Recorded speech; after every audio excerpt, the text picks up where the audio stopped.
All right, bro. I'm gonna let you lead this thing. We got topics. Let's fucking knock them out. Well, one, I'm sorry. Welcome back to the world of the living. I'm sorry you were dead for a few days. Can you talk? Can you talk about why this wasn't on the topic, but we were talking about you being sick. Can you explain how the heat of Florida? It's not just the heat that makes you sick. Not just the heat. So it's, as you well know, the heat in Florida, for people who are not from here or have not experienced this, they talk about, the West Coast, Nevada, Arizona, being like, oh, it's 110. That's a completely different type of heat. Dry heat. It's dry heat. Once you hit in the shade, you're not in a direct sunlight. The temperature drastically changes in and out of the shade. Here, it's not so much. You have the humidity. This is what I like to tell you. It's like you have a hot shower, right? You have a hot shower going, it's nice and steamy, blah, blah, blah, whatever. You know what I'm saying? Ooh, like a sauna. You walk in there, as soon as you walk into the sauna, it's like walking out your front door into a sauna, like steamy bathroom, right? It's just it's just heat and uncomfortable. You don't even have to be sweating. You're moist because it's moist outside, right? Yeah. So then what happens is, especially when you're outside working, you start to sweat. Obviously, your body temperature internal temperature is rising. You start to sweat, right? So now, not only are you hot and uncomfortable, now you're also wet. Right. So now when you try to hit that AC, you're not dry. You're still wet, but now you're just cold. Yeah. So the back and forth of that, hot, cold, trying to cool down, constant air, constant AC in your face, whatever, but it's not a good combination at all. So it kind of, as you can hear, probably hear still some of the congestion in my voice, but it definitely kicked my ass a little bit. Take some meds, some NyQuil, some Dayquil, some Tylenol, all kind of shit to kind of get back on track. So but obviously, it's one of those things where I would say, sweating it out. Well, you have no choice here to sweat it out. You have no choice here but the fucking sweat. I worked today doing some training, and all of us at the same time were like, bro, it's hot as fuck outside. I think the meter today hit 105. Like it feels like 105. It's like boiling water. It's like being boiled alive almost. It's terrible, bro. Terrible, wildly uncomfortable. I don't even want to open the door. Yeah, I hear you. One upswing. All right, well, welcome back, bro. Thank you. All right, let's get into it, bro. We were talking offline about this, which I haven't seen it. I'm unfamiliar with what's happening. I've heard, I'm aware of it, but I haven't looked at it for myself to see what the fuck is going on. The Sweeney commercial, what the hell is going on? So maybe, I don't know if this is going to be a new hot take or not, but one, I don't care. That's the biggest thing. I don't care. It's typical shit, right? I don't care until every time I scroll on every single app, every podcast, every news channel, they're making me care about something. And I'm like, okay, why do I care about this? And so the topics have ranged from, just to break it down, Sydney Sweeney, actress, white female, cut a few commercials for American Eagle. Again, I don't know if they even make my size, so I don't wear American Eagle jeans or anything. That right there on the surface, okay. Yeah, don't care. And also, I don't care. Just, suggestive ads, which I was saying earlier, in the 90s and early 2000s. Okay, so like every commercial we've ever, does nobody remember Paris Hilton with Carl's Jr., a fast food burger joint, doing a car wash in a bikini selling burgers? Okay, what are we doing? But it has ranged, and this is on the left and the right now. But the left is freaking out saying it's regressive and, you're conceding to the male gaze and all these. I'm just like, who gives a shit? And then the right, and I'm sorry, they also are like, American Eagle is a far right company now or some shit. And I'm like, okay, they sell jeans. I don't know, bro. And then the right side is like, it's parts of the right, I guess I should say. They're like, they don't like the sexualization of males or females for the purposes of selling a product. And that's kind of a standard tried and true for a long time, which I'm just like, okay, welcome to capitalism or trying to sell anything ever for, I don't know, 200-300 years. What? I don't know, bro. This is a hard one because I don't care enough to really like have a passionate, point of view on it. It's amazing to me, 2025, all the shit going on. People want to get distracted with this dumbest shit. Still to this day, it makes me feel bad for America. I don't care. So that's about jeans and them being over-sexualized. It's like, well, that's one of the three ways to sell something. You're selling sex, entertainment, or you're teaching somebody something. That's literally pretty much it. So yeah. Well, in 2019, can you go ahead another jean commercial where they had multitude of different races of females, and also they had a lady with like prosthetic leg, all kinds of disabilities. So once again, okay, that's what I'm saying. I still don't care. Yeah, I don't. Yeah, it's for genes. Like I said, I've seen, I guess, the beginning of the commercial, or like, seen their picture, like, oh, it's in the, whatever. I'm like, okay, just tell them before I was like, white woman in jeans. Well, let me ask you this: is there such a thing as measurable attractiveness? I guess that's another part. Measurable? I would say yes. This is okay. This is like a side. A lot of these podcasts, like these dating relationships, little clips here and there, right? Oh yeah. You hear men and women, both sides of it, gay, straight, trans, whatever. Everybody's dating is not. Well, no matter what your orientation is or your preference is, everybody's dating, right? We could say for the most part, everybody likes somebody, wants to be liked by somebody that they're interested in. I mean, that's pretty across the board, right? And you hear these different podcasts and talking points, whatever. They're like, oh, men should be doing this, women should be doing this, and good men and bad women, and all different kinds of talking points. And I just sometimes kind of sit back and watch, and I'm like, you bring up the attractive. People making these points, I'm like, do you ever consider that you might maybe you're just not attractive? maybe that's what's happening, and like maybe that's why you're having some of the experiences that you're having, is that maybe these people that you find attractive just don't find you attractive, which is okay. But I'm like, I feel like a lot of the things you're talking about don't apply when someone likes you and is attracted to you. That's that. There was one you talk about. You reminded me, Charleston White, when he was on one of these shows or whatever, and he walks up to this woman. He's like, "Why are your knees so low?" I mean, I didn't even, until he said it, I didn't even think about it. I was like, "What, bro?" But once he said it, you couldn't unsee it, bro. Why are your knees all the way down there? My point being, like, if some other dude found her, like, yo, she's a dime piece or whatever, that would never, the positioning of her knees wouldn't matter. But that's what I'm saying. Like, that wouldn't be a thing. It wouldn't be a problem, right? It's like, maybe the problem is not even the problem, but maybe the reality is that this person they don't like you like that. Yeah. Well, there's another thing. This is not a topic we discussed, but I just was introduced to it. But apparently when you Google, why am I divorcing my amazing husband? If you Google that, it's like 1,000 videos. So this is a thing I didn't even know was a thing. But once again, it doesn't really tie into attractiveness or the Sydney Sweeney thing, but just the zeitgeist of where we're at today.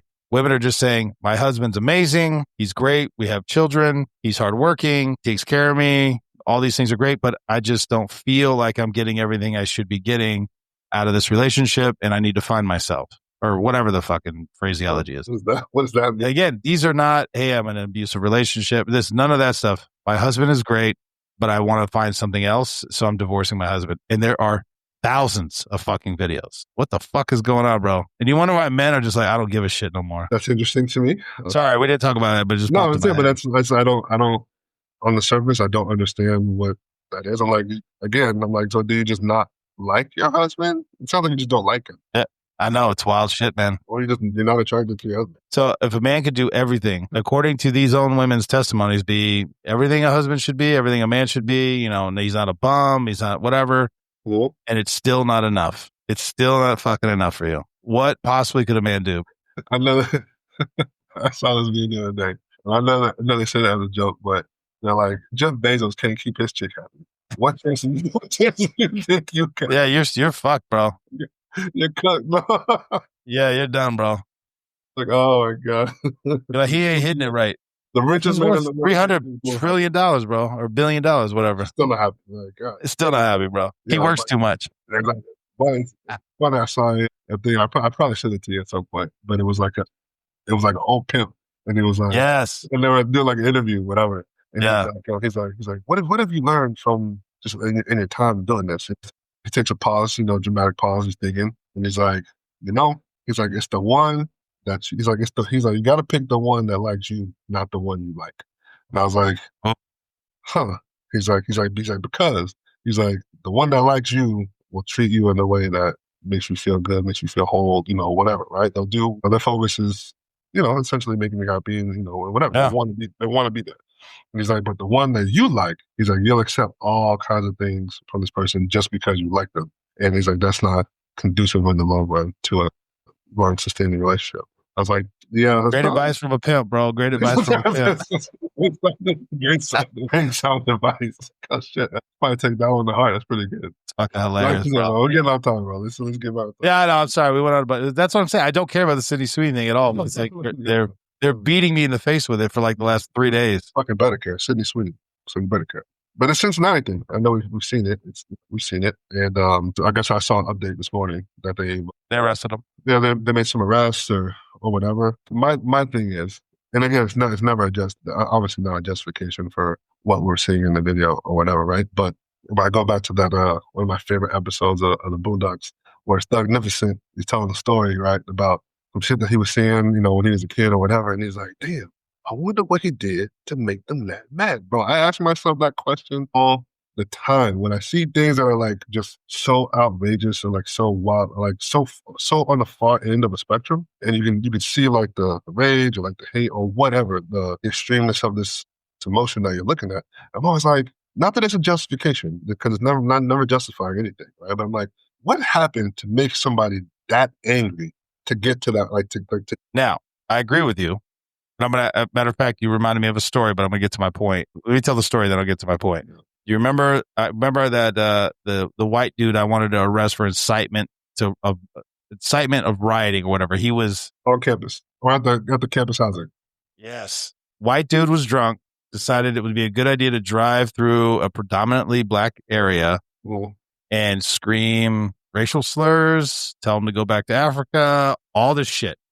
That dude had 80 to 100 people dump out of the apartment complex and chasing him down the road. Now, we get called. I respond. All I see is all these people around this dude's car. A dude's hanging out the side of the car, beating the shit out of him. So that's all I know that's going on. I have no idea. So I grab the dude hanging out the window, put him to the ground, handcuff him.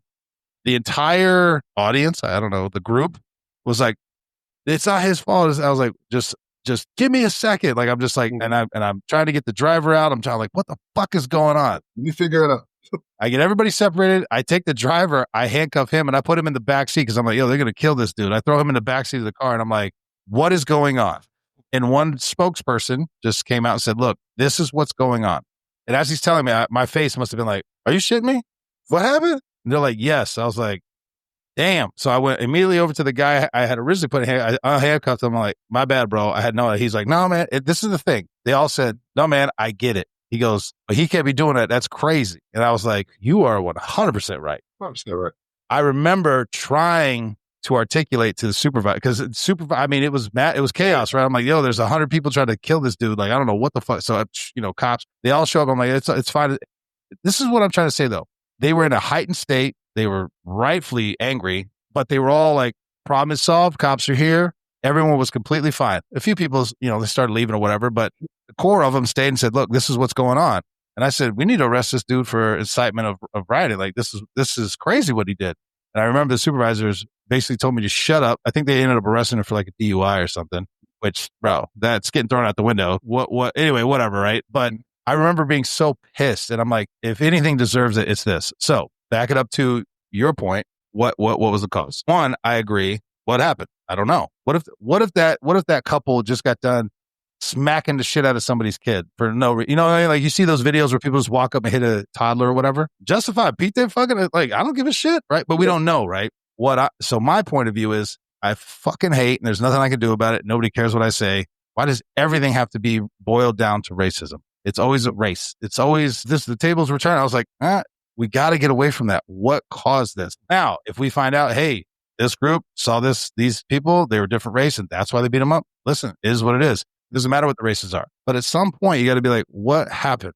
Why are they so angry? Yeah, there's a story here, and I need to. We got to get away from the immediate races, and if it was turned and and all this other bullshit, it's like, no, why does it always have to be that way? It's like, are we really, as a group, that stupid that we're just going to constantly and forever just be stuck in the cycle of not caring about, hey, can we get back to like what actually happened? The law, things like that, law and order, those things that are important. I agree. I mean, this is why we got to get past this stuff. Yeah, I don't think I would say I try to look at things objectively, right? But that's how my brain works. That's the nature of the job that that we're doing. You have to be. I have to leave my biases out of it. I have to look at what's happening objectively, right? So there's probably a little bit more practice doing that. I know, bro. We're two cops talking about right. this. So I was like, so I get it. I'm not always so driven by race or saying things with just one lens, but that's why people like, I tell people these stories, like cop stories or whatever, and they're like, you can't ask them, and I think I say it jokingly, right? And I never do this to, in a moment, especially like in certain situations, right? But like domestics, I would never say this to domestic violence victim, right? But like in some cases, like in that instance, right, the story you just told, I would probably go to the guy and be like, hey man, what did you do to be a victim? There's no way you're telling me that 100 people want to get after you for no reason whatsoever. Yeah. Now, again, fight or not, just because we have First Amendment, protections, blah blah blah. It's like, but that does add context to the situation and to the story. You're running down the, say, hey, F all N-words in the middle of my neighborhood, and then you have like 40 people chase after you, and maybe you want to have a conversation with you about that. I'm sorry. He also hit like 5 cars. So let me just. Oh well, yeah. I left that out. Yeah. There's a lot going on. That's right.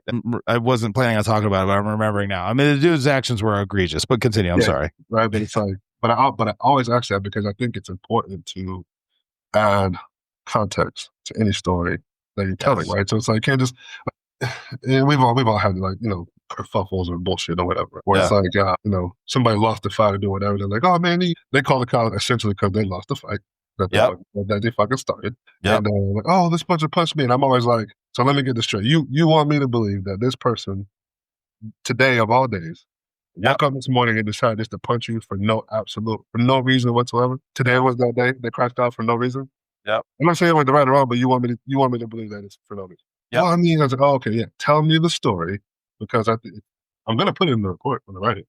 I was like, they may be in the wrong and they might get arrested. They might, or I might arrest you. But I want to know the context of the story so I can articulate it properly and provide context when I'm doing what I'm doing. Yeah.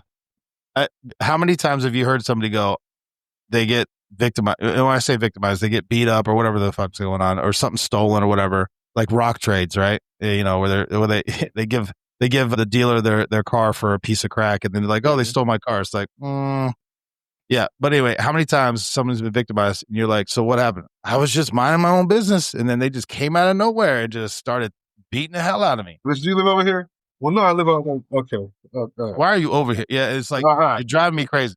Okay. You might be a victim for sure. You might be. Stop lying, bro. But I'm going to prove that you're a victim before I just take the word for it on some bullshit. Absolutely not. 100% no. Absolutely not. Yeah.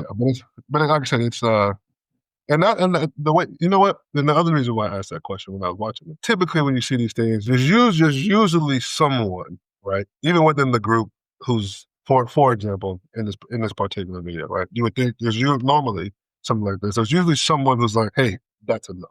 Yeah. Right. There's usually one or two people like, hey, don't take it too far. They got the point.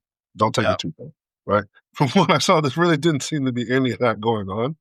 No, they're all in. And that was, to me, that was another sign of being like, okay, again, what happened before this to rise up that everybody, like, there is no voice of reason in the group whatsoever to be like, okay. That's what I'm saying. There's an emotional reaction every time, the way they edit it, narrate it.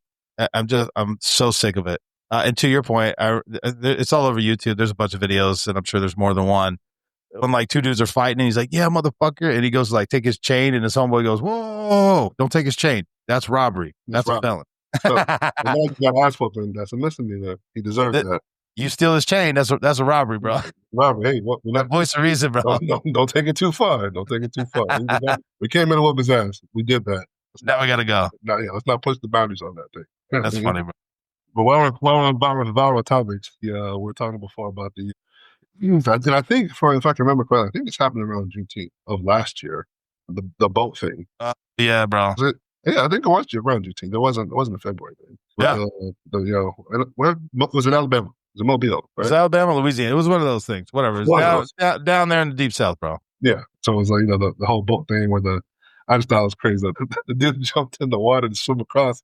He wanted to get some, bro. Come help his boy out. And I'm like, I ain't mad at that. I ain't mad at that. Because again, when you're looking at it, it wasn't what, three or four white dudes beating up on an older black dude with around other blacks. Like, oh, it's like, listen, not today. Listen, not today. And let me just say this: it has nothing to do with race, but as a cop, that was always like something I was like, man, I wish that you just show up and there's already a fight because I don't need probable cause. I don't know what's going on. I don't know what's my zone partner, my boys. I'm jumping in now. It's like, yo, now I get some. I don't know what he could have started it. I don't know. I guess I don't know. I know what you're not going to do. I know you're not going to jump in. No. And I think, like watching that one, I think that's probably what was happening. It was like, oh, hold on, you about to jump this dude? It's not even like it's a one-on-one, like a straight up, whatever. Because I think most people would be like, hey, this is straight up. You got to handle that. But you just about to jump this dude? No. And again, I don't know the area. How are racial tensions in the area? I don't know. Right? I don't know. I have no idea. Where we're from, that kind of thing that doesn't really. Not to like that, bro. It's not like that where we are. It's very diverse, so you don't really get a lot of that. Or it's not prevalent like that. It's a lot more covert. Yeah. Hold on. Sorry, bro. Hold on. You just tapped into something else. This is why I was calling you the other day, because I heard this shit on the radio and I was like, whoa, so there is a group of, I don't have the story. I can't remember where it's at. North Carolina, it's somewhere. Doesn't matter. There's a group of white people that bought up a couple 100 acres of land. Do you know what I'm talking about? Yeah. Do you know what I'm talking about? And they basically whites only. Mm-hmm. It's fenced off and people are spitting mad about it. I'm trying to think. Matt Walsh, he broke it down. He goes, listen, it's private property. They're allowed to do it whatever they want. And he was like, shall I remind you, in 2020, there was a group of black people, this is during the George Floyd thing, that bought a few hundred acres in Freedom, Georgia. And it was going to be blacks only. They wrote amazing pieces and how amazing this is and how safe and how great and how, what an amazing, just hyping it up. And he goes, those same people are tearing these people down for doing the same thing, but for whites only. So now what I've seen from that was the interview where, and I don't know the gentleman's name who was. I don't either. Who was speaking, who they were interviewing, right? And he was saying, he's like, we want to do this, we should be able to. Like, you're right. He's like, when black people, want to do these things and we start getting, nobody says anything. And I was like, well, they don't though. But they do. They have historically. I was like, anytime black people have had anything of their own, they burnt it down. There's historical events. All right, this is 2025, bro. I can't you, but he was trying to make it. He was saying like you're having a revisionist history of memory. It's like there's been plenty of times when black people did have their own thing. Tulsa, they burned it down. Rosewood, they burned it down. All these other things. Bro, but it happened. Yeah. Of course it did. But it's like, he's like, we should be able to do it. It's like, no one's telling you that you can't. Well, they're trying to tell him that he can't. They're telling him it's wrong, and they're actually the ACLU is trying to sue that dude. Well, go over there. Oh, that's what. So this is one of those things where, bro, I know it's different, but like in Florida, they have, there's other nudist colonies. Mm-hmm. We all know where they are. They exist. Mm-hmm. Teenage kids always try to break into them. I don't know why you want to see a bunch of old naked people, because it's always old naked people. I don't care. I don't want to go in there, but I don't care if they want to, you see what I'm saying? This was another one of those stories where I don't care. You're making me care, and I don't want to. Yeah, I think, and I don't care. They want to be out there by themselves. Doing weird things. Hey, man. Okay, go ahead, bro. As long as you're not hurting nobody. Exactly. No one's bothered. But I think that was people's outrage at the point. Yeah, but where was the outrage when the same thing was happening in Freedom, Georgia? I don't think there is outrage. No, there wasn't. That's the point. For what? Same exact concept, but no outrage. What I'm saying is, I don't think people had outrage. I think people had outrage about his statements about. So you don't think it had so much to do with what they're doing, but the statements he was making? It was about the statements he was making about previously having, what if black people did this, there wouldn't be a problem. Well, historically speaking, that is incorrect. So we've seen this multiple times, whether it was out of necessity or out of want to, because obviously a lot of this shit happened during education. You can't be a part of us. Okay, well, we're just going to go over here and build our own thing. Yeah. And we're not bothering. And then it's like, and I had to say this by myself, like, I'm not bothering you. Leave us alone. So you want to be left alone? Cool. We're over here. Leave us alone. We don't bother you. And I think that's leave me alone. That was I think his statements about that was what got people riled up. I guess riled up or upset or whatever. But I think that's what really most of the discourse that I've seen is about that. Not necessarily the fact that they want to go be in the woods by themselves. It's like, okay. Yeah, have at it, bro. It's not uncommon for communities to have like Chinatown. I think they call it. I think they call those people Amish, bro. I think that's like the Amish, like having communities to themselves is not uncommon. Oh my god, bro! We're getting off topic, bro. There was a black dude that living in an Amish village, bro, and it was amazing. Yeah. Well, hold on. I got it. Hold on. See, these things pop up, and I'm not ready to talk about it. Then I bring it up because it pops in my head. Let me go. Bro, it was just like they did like a little. No, they're just giving me. Dang it. Stand by on that one. Yeah, I'm Googling it. There he is. It's called the Black Amish Dude. Hold on. Now I don't know if it's real. No, can't tell if it's real or not. Damn it. Just look it up. Just type in the Black Amish Dude, and Amish is spelled Amish. I spelled it wrong. I don't even want to say what just popped up on my. Wait, is it to do with the hat and the gold teeth, bro? Yeah, yeah. It's clearly an AI picture. It's like, come on. Come on, bro. It's like, come on, man. Oh, I guess the first known African-American Amish person was Moses Shirley, who was... Yeah, that's what I'm saying. No, it's a real thing. I don't know if that guy's a real Amish guy, but... I'm not discrediting it. I've never seen it. Ah, dude, I found it. So there's a community of Amish that were adopting black children and raising them in the Amish. That's what it was. Sorry. See, this is what happens when I talk about something I wasn't prepared to talk about. Yes, which is amazing, bro. To be honest, and look up this. It's called Alan, Alan. So he was a child. That's what it was. Sorry. So he was raised in the Amish community. Yes. I don't even know what Amish people do. Is it just I don't either. It was just the point is, huh? Is just no technology? Or? Yeah. I mean, listen, they build hella furniture. They have great food at the fresh market or whatever. I know those things. Listen, I tell you what about the fucking Amish donuts. I know about that. Bro, Yoder's in Florida, their pies and shit, 5 ingredients. Yeah. I know limited things. I know their food is good and their furniture is dope. Other than that, I don't really know. And they wear very hot wool clothing and they ride around on horses. That's all I know. Or buggies, I should say. Yeah. Well, food is banging. The point. They're very secluded to themselves. I wouldn't know. I've never come across an Amish person to ask them in depth about the culture of the community. Yeah, I know they could build a barn in one day. Some shit. Yeah, I heard some of their fucking the construction feats are like are up there. And no heavy machinery, dude. Yeah, no heavy machinery and tools, like nothing like that. It's kind of crazy. Yeah. I need to learn something from them or something. And Rumspringer, that's the only other, I learned that from Letterkenny. Their kids are allowed to go out into the world for like a year so they can experience it and they can decide if they want to come back and be part of the community or stay out of the community. I guess I know more than I should. TV shows, bro. Letterkenny, great show. Probably a documentary. Watching that brings us to our next topic while we're on the kids going into the world. What do you think about the parenting? You're a parent, not right? No. Well, so I just recorded on the other podcast, Street Tales. I'll be pushing it out in the next day or two. Dr. Raul Mira, he's the dude. One amazing story. Naturalized citizen from India, came over here when he was 5. Dad was a professor. He ended up becoming a psychiatrist because he has an MD and did 5 years of residency. Again, a little ignorant. But with that, and he specializes in adolescence, and he basically does a lot of work with foster kids and trauma. Mm-hmm. And his whole thing is what he calls emotional vaccines and building emotionally resilient adults. So anyway, within that, we were talking about kids and how to build emotional resiliency in children. The topic came up on, what are some simple things that parents can do to help build productive and emotionally resilient children.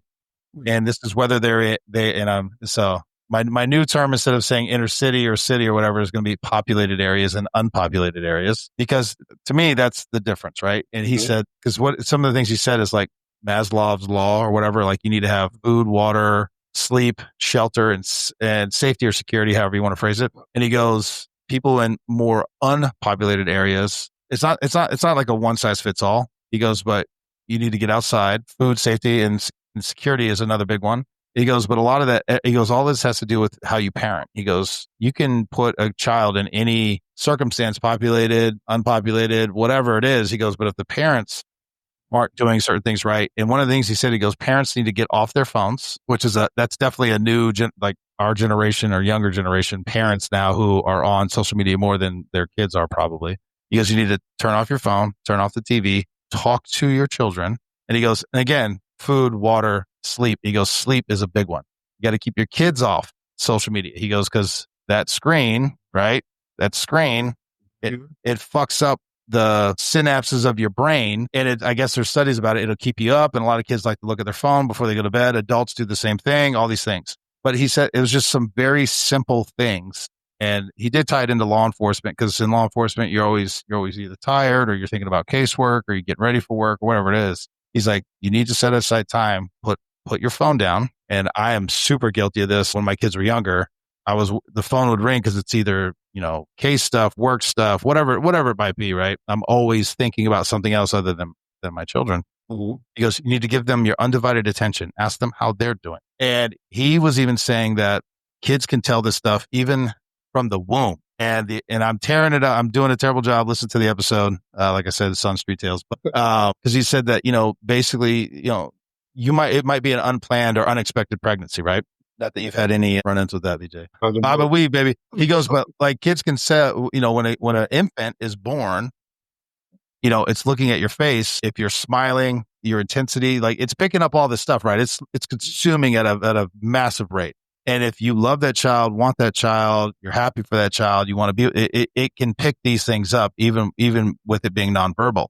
He goes, as opposed to if like, this is a mistake, I didn't want you, you're a burden, it's going to also pick that up too. And I was like, damn, bro. That's interesting. Things I didn't think about. And he goes, keep in mind, he was skipping through it. He goes, and I didn't tell the story on the show, but I remember in our area that we used to cover, be a baby in a stroller sucking on Coca-Cola out of a bottle with a nipple on it at 2 a.m. I'm like, why is your baby outside?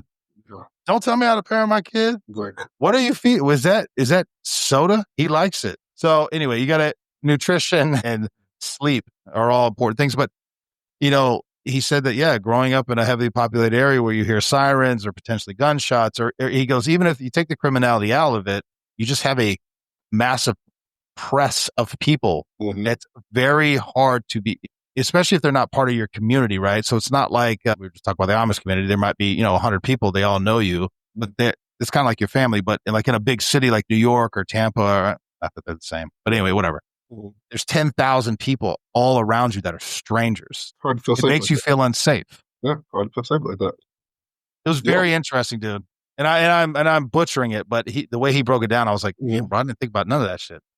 Yeah, but all of that makes sense though. All of that makes sense, especially the nonverbal communication when kids pick up on. Now I can't say obviously I don't have children of my own, but what I can say is my time in school resource, especially with elementary school kids, it's surprising time. I would just be observing, just a lot of just walking around because I'm not really interacting with them the same way as like you would middle school or high school kids, right? They're not. Yeah, for sure. They don't have the ability to articulate their thoughts the same way, or don't even really have their own thoughts, right? But so a lot of it is just observing observing them and how they're interacting with what's around them.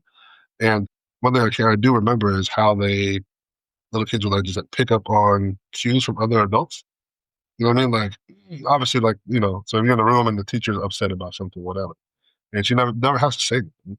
But I mean, the kids are old enough to pick up on social cues and body language, and they're like, they'll be like, Miss So-and-so, what's the matter? You seem upset. Like, you're not happy like you were earlier today or whatever. It's like, they're picking up on that kind of thing. The same way as like, so super crazy, but like how girls I only hear Withertons, right? The vibes. I'm just feeling the vibes or whatever. And I'm like, do you mean the body language and like the frequency of the room? You mean like reading the room? Is that what you mean? But even now, you can pick up how the energy in the room will shift. People walk in, people leave it. How people another too is like how people feel about you and how what's happening between that, right? Oh yeah, the room gets quiet when you walk in. You're like, y'all talking shit? Y'all got something to say? Whatever, right? So obviously they say what 90% of communication is nonverbal, even when in the parenting thing, right? And I credit you, credit you with being a good parent. Actually, I always tell us all the time, the kids are very well adjusted, especially for the age and like where they're at in life. And I was thinking, as you were saying that, I was thinking about my parents a lot when I was growing up, but always take the time to be like, hey, articulate yourself. Right? Don't just say like, I'm angry. Like, okay, articulate what you're angry about, why you're angry, what is, let's say, obviously it's parenting, but use your word. Give the opportunity and the space to like say what's on your mind. So, I think that's going forward now when you see just like different, come across different people and people's inability to like communicate or like talk, or like they don't know, like, I don't know how I feel. I'm like, that's bullshit. Like, you know how you feel. You just don't. It's one of two things. You want to have the confrontation, or you lack the inability to articulate yourself well enough to help somebody understand you. I was like, well, one of the things that conducive for positive communication. They should probably do something about that. But it's interesting. But it's interesting. I think all the things are. I think it's we all pick up on it, but it's probably not something that we're actively thinking about all the time, for sure. Yeah, I saw a meme. It said, "Secret hate is so wild." He goes, "If you're gonna hate me with your chest." Yeah, with your chest. Like, I know you hate me. One of my favorite songs right now is first of all, I love old school OJ the Juice Man, but he's on a song with this guy from North Carolina called Trap Dickie, and I love the song right now. The song is called "I'm Getting Money," and part of the chorus is like, he's like, "I'm getting money. I know bitches hate me." He's like, I know you motherfuckers hate me. I can tell. I was like, I can literally tell. I can see it. I can feel it. I know. I see it in your eyes. I got it. I don't give a fuck, but I can tell. I'm not oblivious to the fact that you hate me. So I bet, but it's I love it. So I listened to that shit probably like 4 or 5 times. Bro, you just we need to do an episode where you just talk about music, because you know the most random shit that you're always sending me stuff, and some of it I love it, some of them I'm like, bro, I don't get it. But we need to, your music knowledge is vast, shall we say? Do love music. Sorry, sidebar. We'll do that at some point. We got to do it, bro. Yeah, I guess a lot of people don't know this about me. Is they know I like music, but like I grew up actually when I was young in chorus, and so like I wanted to be like what's your if you have like a closet dream or whatever, I used to be like be an R&B singer. Shit, but I think you're too big for that, bro. I don't know. It's not gonna work out too well, but if I could go back and choose like a side thing, to be good at or whatever, it'd probably be that. Bro, you could do praise and worship though. You got that down, bro. With the suit on, come on, bro. They thinking for the. Got the hymns down, right? While we're on the music thing, I saw this the other day.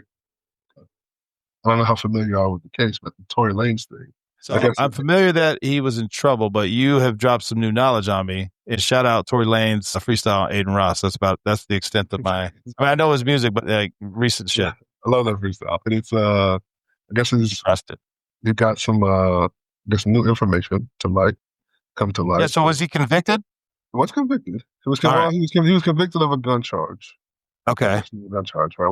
Not to get too deep into the case, right? But convicted of a possession of a gun, was ultimately gotten, in jail, which ultimately didn't get him deported, right? So a 10-year sentence. But strangely enough, they found no GSR on his hands, and the DNA was inconclusive. So and they convicted him.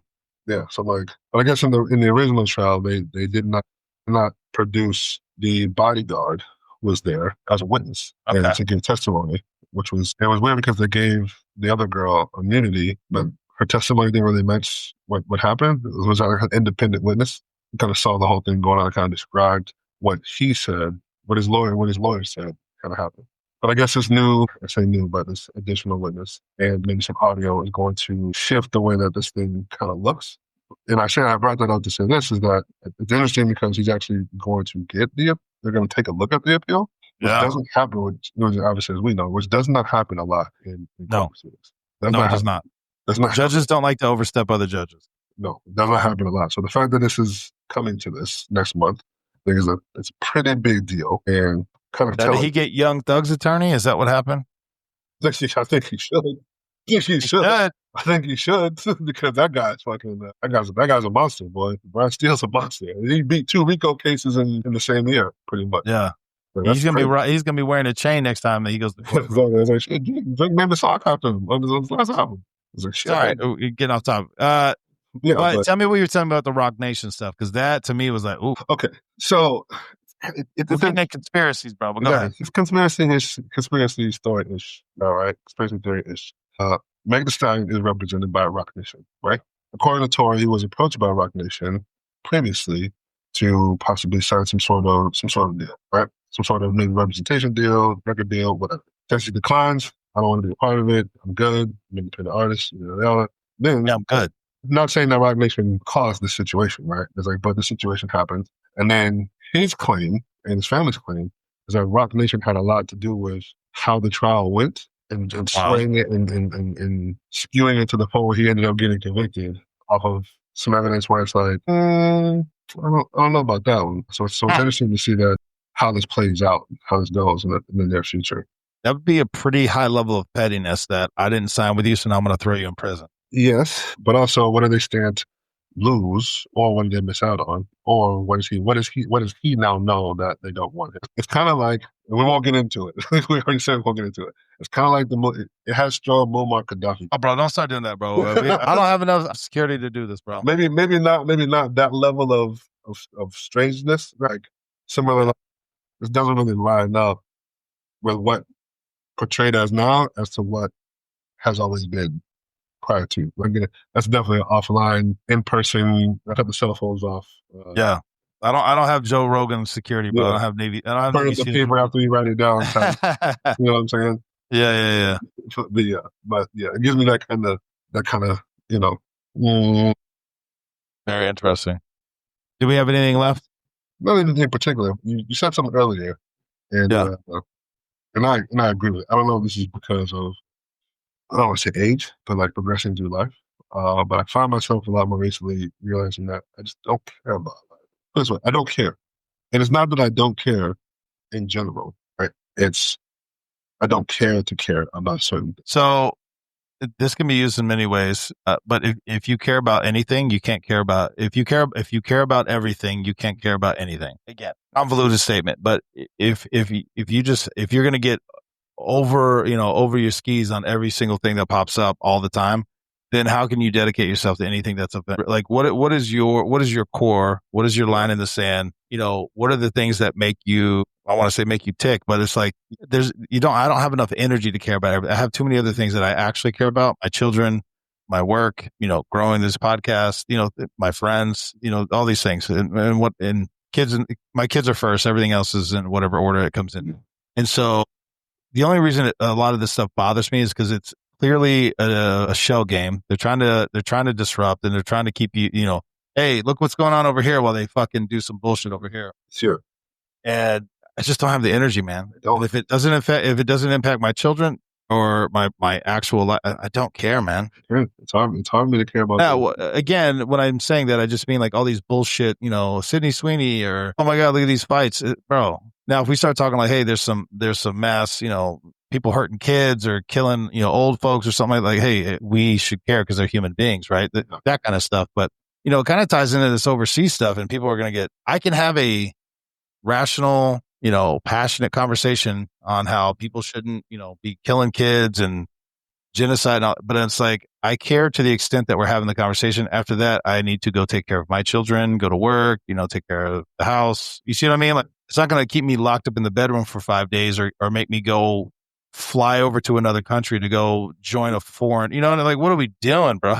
Exactly. What is wrong with you? Stop it. And I'm there, bro. Not that it's, I think it's more of that. I just don't have the energy to just focus on shit that's, one, not conducive for the positivity and the growth going forward in my life. Yeah. And I'm really recently kind of just like dropping shit off the list and kind of just like getting it out of my matrix, like out of the way. Like, what the fuck are they? I don't even look at this shit. Yeah. A lot more like, bro, so much more peaceful and less stress, especially in my brain. It's like, I don't have the time to think about that or worry about that. It's not that I shouldn't care about it. It's like I care about it enough to have a conversation about it, to have an opinion on it, to what I think about it. But maybe not necessarily enough to go get out there and do something. I'm sorry. No. I hope it stays that way. There's too much other fun shit that I enjoy doing that makes me happy. I told somebody that the other day. I think I was in the office. I can't remember where I was, but they were talking about Gaza and tariffs and I don't know, whatever. Basically, whatever was on Fox or CNN, they were just scrolling down the headlines and getting really on about it. I'm just like, yeah, I went axe throwing and shot guns and smoked some steak and some ribs and went to the pool. Like, I don't, fuck. Man, yeah, some of that stuff sucks, and I hope it doesn't disrupt what we got going on. But until it does, like, I'm not going to get emotionally argumentative with another human being about something. You know what I mean? Yeah, absolutely not. I'm just not going to do it. No. It's crazy to me, bro. No, I'm not going to do it. Absolutely not. Well said, brother. Yeah, bro. Well, bro, your perseverance, dude, with your head cold, you need a cough drop and a throat lozenge. But dude, you crushed an hour, bro. Yeah, man. I'm going to try to get on the treadmill here in a minute and sweat some more of this out and get in the pool tomorrow. I got a dive day tomorrow, so I gotta be up on my shit. Bro, make sure you bring your floaties. Bro, you mean the white socks, bro? Is that what you mean? Pool shit? No, not my actual flipper booties. Listen, didn't mean to go this way, but I remember people making fun of people wearing socks in the pool and shit. I'm like, I remember growing up going to the community pool. That pool bottom would slice your fucking feet up, bro. Depending on where you're at, you might want to Depends on what pool you better put something on your feet. or even going to some of the beaches with the shell. Like I have sliced the shit out of my feet. Yeah. Nah, I got delicate feet. I take care of my feet. I'm gonna cover them all the time. Yeah, bro. A lot of pedicures and lotion, bro. Exactly. All right, bro.